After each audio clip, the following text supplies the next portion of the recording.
Hey guys, it's RSI Studios here back again with a new video, and today we're bringing back retro series, and today's video is going to be Back to the Future, the ride. This ride opened at Universal Studios Florida, Hollywood, Japan, and how Universal made the quote-unquote the future is whatever you make it out of their theme parks, and never brought it into any destinations ever since.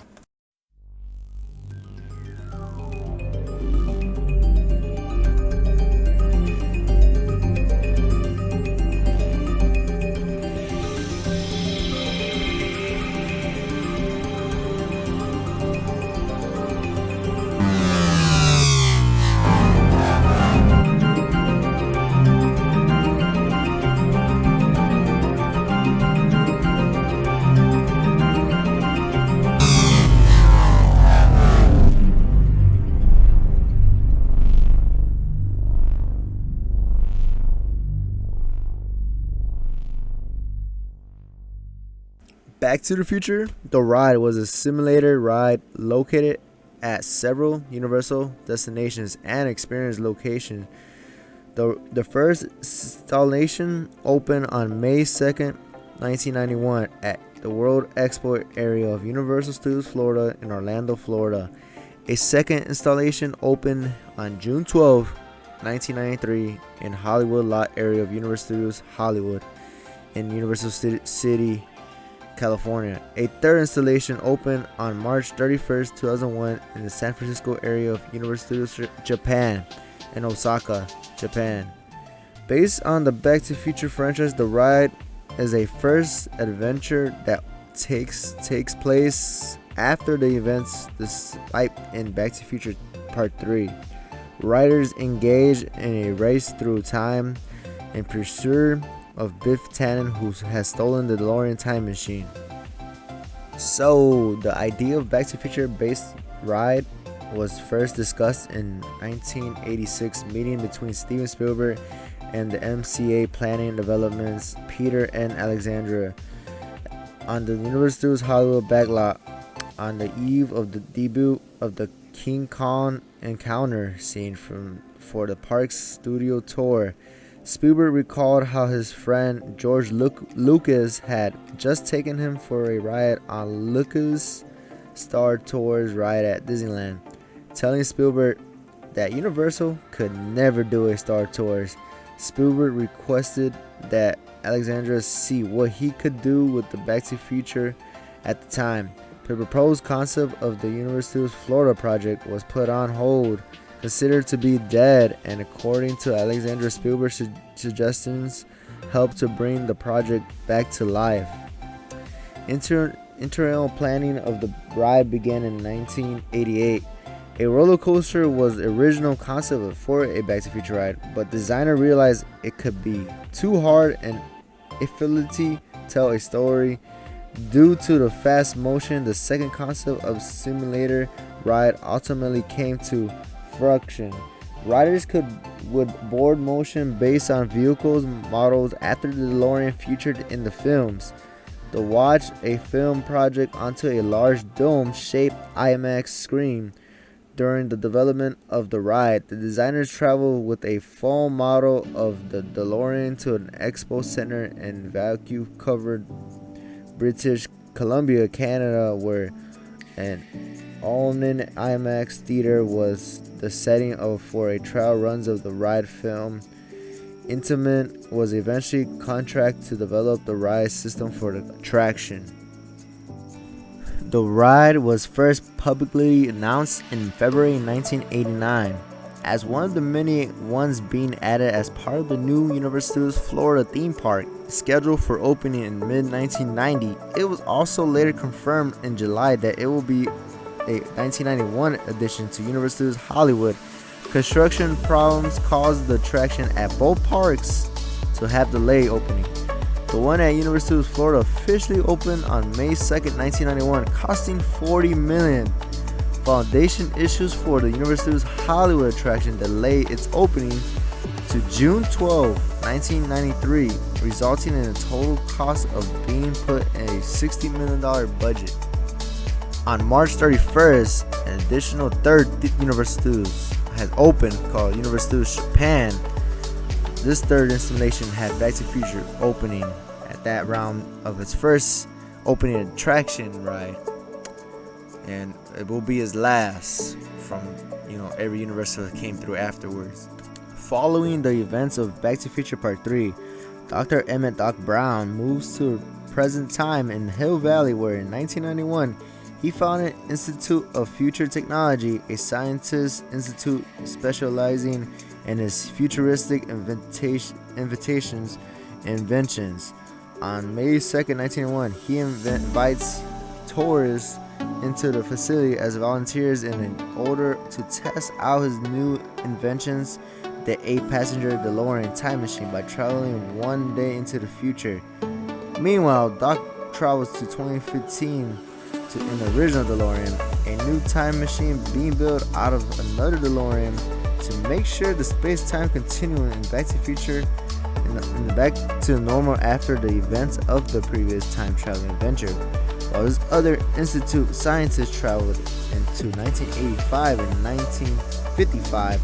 However, in 1955, Biff Tannen somehow steals away a scientist's time machine, hitching a ride back to the present day institute, which sets the ride main storyline.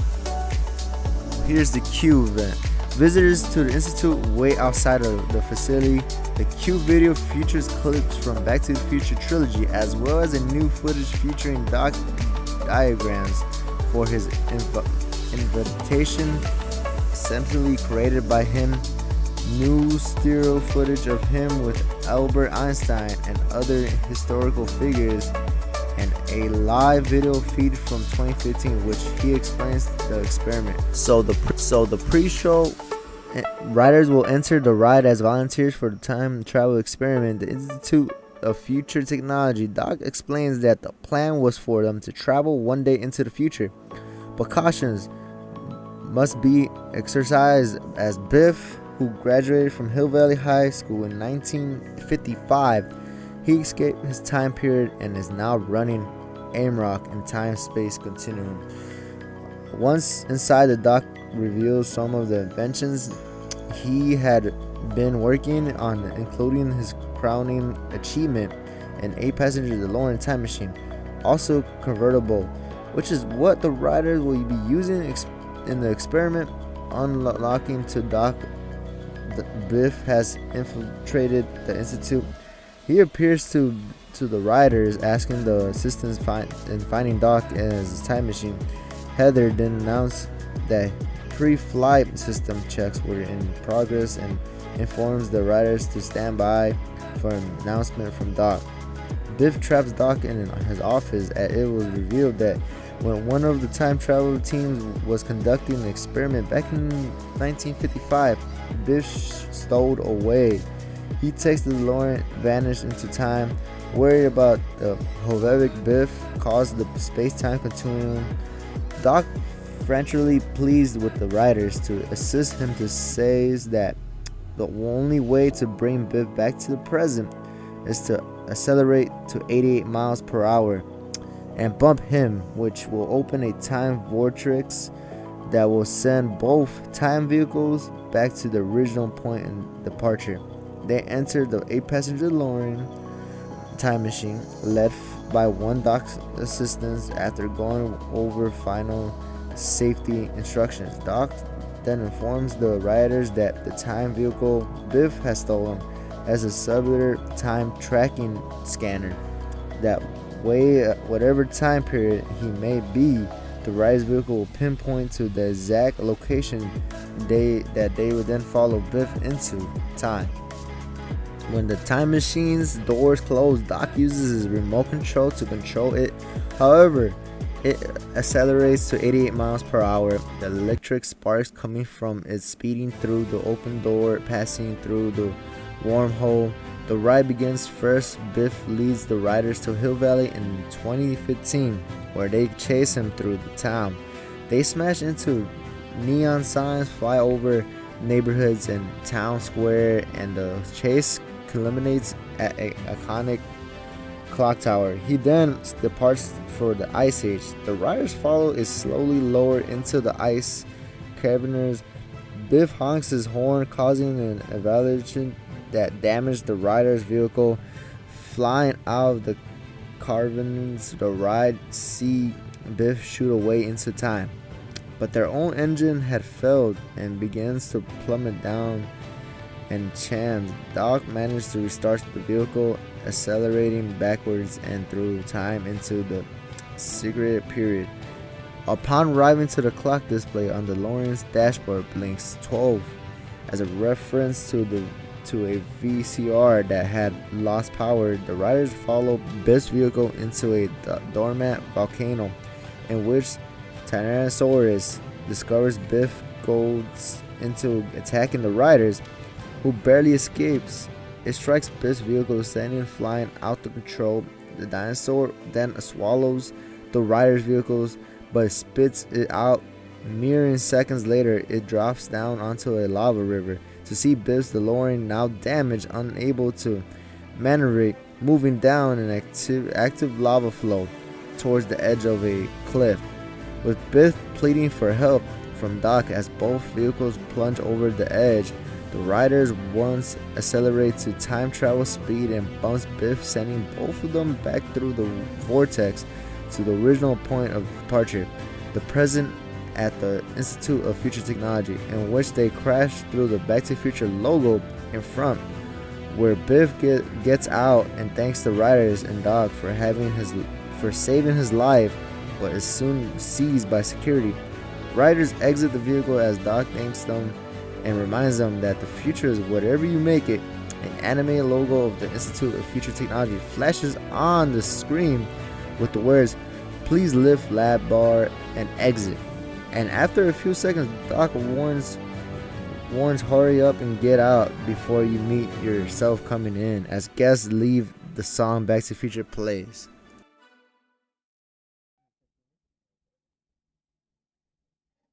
The ride motion with the DeLorean located under a 70-foot 2.3 RN Onyx Max dome screen. Each of the 24 vehicles' 12-port dome were mounted on 3 pistons, allowing it to rise, fall, and lift, tilt, following the motions on the screen.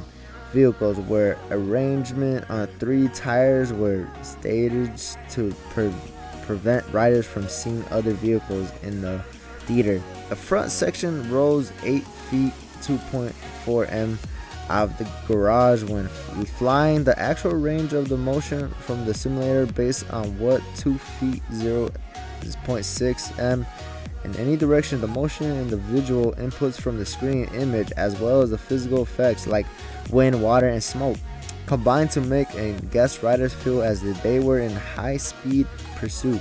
The ride was actually composed of 2 Onyx dome screens with a vehicle arranged around them, and the experience of both was identical, but the ride enjoyed a very reliable service record. As a result, if one screen was shut by the mechanical problem, the other ordinary remained in service.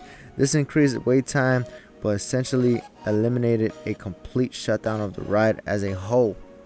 An onboard monitor on a board video of each simulator was played back from last disc onto a monitor within the vehicle. Also, of May 3rd, 2021, a car number 8 on board video will still exist and dated in December 10, 1990. It is unknown on which version of the attraction the video comes from. Ride film. Although Back to the Future creator Robert Zemeckis and Bob Gale had no involvement with the ride, they were consulted as to whether they got Doc right. They responded with yes, also commented that it was a great ride. In addition, a reference were made to Zemeckis and Gale diagram, and Gale Zemeckis concurred when the ride footage was made. Computer animation was not widely used at all. Special effects set as other things, and it were actually very detailed. Miniature sets recorded in stop motion filming. The miniature sets were large, with the replacement of 2015 building as much as half-grown man. The Tyrannosaurus model being 7 foot tall, the Institute of Back to the Future Technology had the riders crash into the end of the ride was actually a model of the Florida version of the building. The film producer of Universal Studios Parks in the United States saw Christopher Lloyd and Thomas F. Wilson reprise their role as Doc Brown, Bill Tannen, and respectively Darlene Vogel started as Heather, a character from Back to the Future Part 3. I'm sorry I smothered your name, but representative from the Institute of Future Technology. Members of production crew were also featured in the film. Directors of Douglas Trumbull and David D. Vole started as IFT scientists, while Michael Clastron, who also was a unit public for the second and third film, was a IFT security guard in the ride film. Frank Welker provided the vocal effects for the Tyrannosaurus. Also, Michael J. Fox was asked to reprise his role as Marty McFly in the ride as Doc's personal assistant and test volunteers, but he turned down. He could still be seen in Q video within archives footage of the film. The iconic clock tower had apparently been repaired between the events of Back to the Future Part 3 and those of the rides, as it could briefly be seen displaying the correct time rather than being stopped at 10:04. So, by the early 2000s, the popularity of Back to the Future, the ride, was declined, and Universal was also in progress of replacing older attractions with the modern intellectual properties. In the mid-2006, the industry insiders speculated that Florida installation would be closing. Several reports indicated it would be replaced by attraction based on either The Simpsons, the TV series, or the Fast and Furious film franchise. On September 7, 2006, University of Florida officially confirmed that ride's closure. According to Universal spokesman, the park had not formalized any plans for a replacement, but decided to close one half of it immediately to explore possibilities for the future rides. The full ride closure was initially suggested by media to be early as October, but the closure was delayed to 2007. Two of the simulators were closed in early 2007, and on March 30th, the attraction would give its final ride. The Hollywood location publicly closed on Labor Day, September 3rd, 2007. In competition its final months, the Operation Special event was held with Christopher Lloyd, Bob Gale beginning the countdown to the ride closure in early August. Additional contest was announced, with the grand prize winner receiving a classic 1981 DeLorean. A new attraction based on an animated sitcom, The Simpsons, known officially as The Simpsons Ride, opened in replace of the ride at University of Florida on May 15, 2008. At Universal Studios Hollywood, the same replacement occurred 4 days later. Previous construction walls of the Simpsons Ride pay homage to retire the ride, which, despite the comic book guy wearing Marty's futuristic jacket from Back to the Future Part 2, also in the Sacrifice Q line video, an animation Doc Brown, voiced by Christopher Lloyd, attempts to borrow money from the loan office to save Institute of Future Technology. However, Professor Franks crashes back in the time in the DeLorean, crushes the banker, and Doc is upset that he must sell the Institute of Future Technology to a mechanical clown. And the ride in Japan was closed on May 31st, 2016, and was replaced by Despicable Me Minion Mayhem, opening on April 21st, 2017. What I think about Back to the Future, the ride closing. Obviously, I was not one of the ones that experienced this ride, but as of today, I have been to experience the Simpsons Ride. I experienced the Simpsons Ride in both Hollywood and Florida, but obviously Japan, I've never been in Japan, and they brought Despicable Me over there instead. But yeah, so was I upset? No, at the time when I was discovering Universal, I heard about this like 3 years after it closed, And obviously I did go to Universal Studios in 2009, 10ish, and I did see The Simpsons. But doing my research on the past of Universal Studios, I noticed that Back to the Future was where The Simpsons was. And do I care about this ride? Obviously I didn't ride it, but I would have wanted, get a chance. There's people saying that Back to the Future, the ride, was way better than The Simpsons, and they had a better simulator mechanic or ride adjustment to it compared to The Simpsons ride. But like I said, I can't, beg that differ or anything like that, because I didn't ride Back to the Future, so I don't know of the difference of the mechanic features on each ride. But I do know they replaced the mechanic features. They didn't just reuse everything on Back to the Future.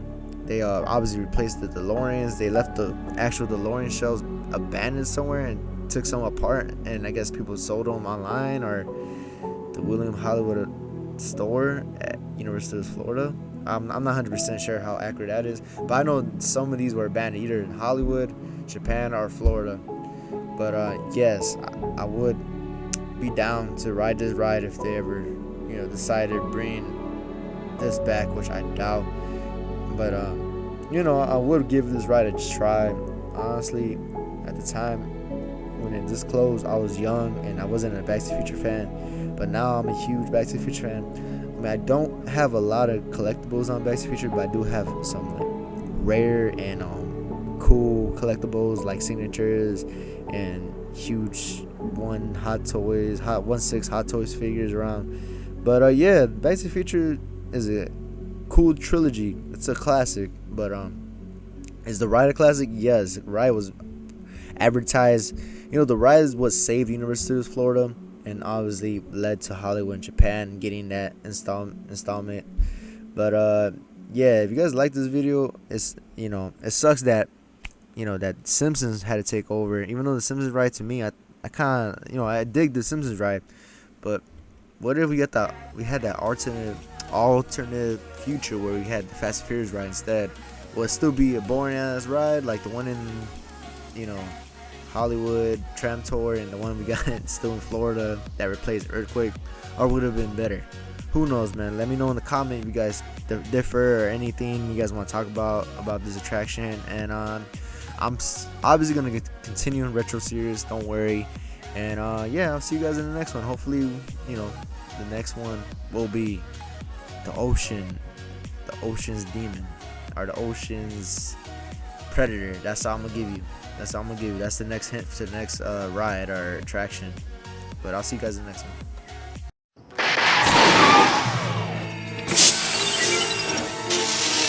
1.21 gigawatts? Today? That's easy.